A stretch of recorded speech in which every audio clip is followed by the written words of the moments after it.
The Jamaica land we love is very much like a growing child. The older the child gets, the more pain it creates. Two such growing pains for Jamaica is crime and poverty. But perhaps the bigger danger to our nation is not the crime and poverty itself, but how Jamaicans portray Jamaica as a nation on social media. Any journalist will tell you that during their education, they were taught that there's some things you just don't publish. And if you must publish them, there are certain ways and certain principles that you must follow. One of them is homicide.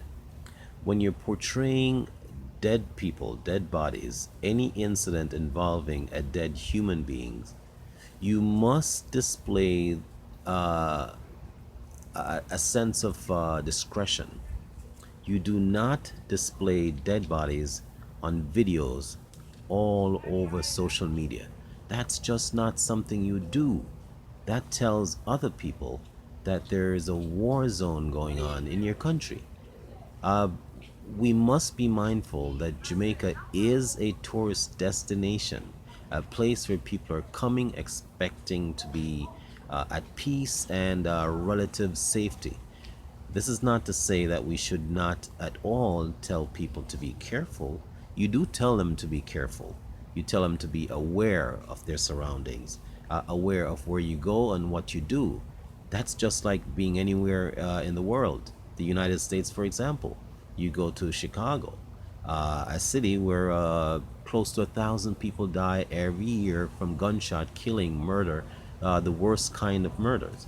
But you don't hear people, Americans abroad, lambasting the country in such a way that nobody will want to come here because people are still breaking their neck, drowning at sea, and all manner of things, dying in the desert to come to the United States because of how they portray the country in spite of its shortcomings. The bad mouthing of Jamaica on social media has gotten so bad to the point that people are literally discouraging other people from visiting Jamaica. How can you do that? This is I should say, how can we do that? That is beyond reprehensible that we do that. Propaganda. We're following propaganda day by day. Every little thing we hear, we spread it on social media before we even confirm it. That is destructive to the nation. Uh, while others are busy abroad trying to lift Jamaica up on the world stage, it is not reasonable for us to be tearing it down on social media, trying to trying to see who can get the most likes on social media. That is ridiculous. Remember where we come from. Remember our obligations as citizens. It doesn't matter if we become citizens of other countries, of other nations. It doesn't matter if we're on the rock down there struggling. We must remember that it is important to portray our country in a positive light. All other people do that. We cannot do it just for the sake of conversation or to express our frustration. We must do that, do it well, but do it with a sense of reason. Do it with a sense of discretion. The issue of homicide, for example, bothers me terribly because I see it all the time.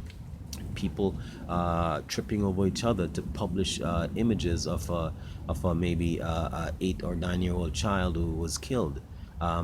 While sometimes the parents are still grieving, bereaving the child's death, and we're plastering it on the internet, not in the least concern that we're causing the parents to relive the anguish and the pain constantly, especially when we portray it in a certain light. My fellow Jamaicans, we are not all journalists. We are not all trained in that craft. And we should not try to do something that we're not. If you want to publish something, make sure it's done in a decent manner. Make sure it's reasonable. Make sure it's honest.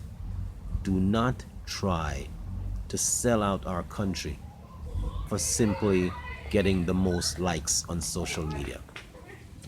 Thanks for watching. Again, I'm Bobby Montego. Thank you for joining Wake Up and Live.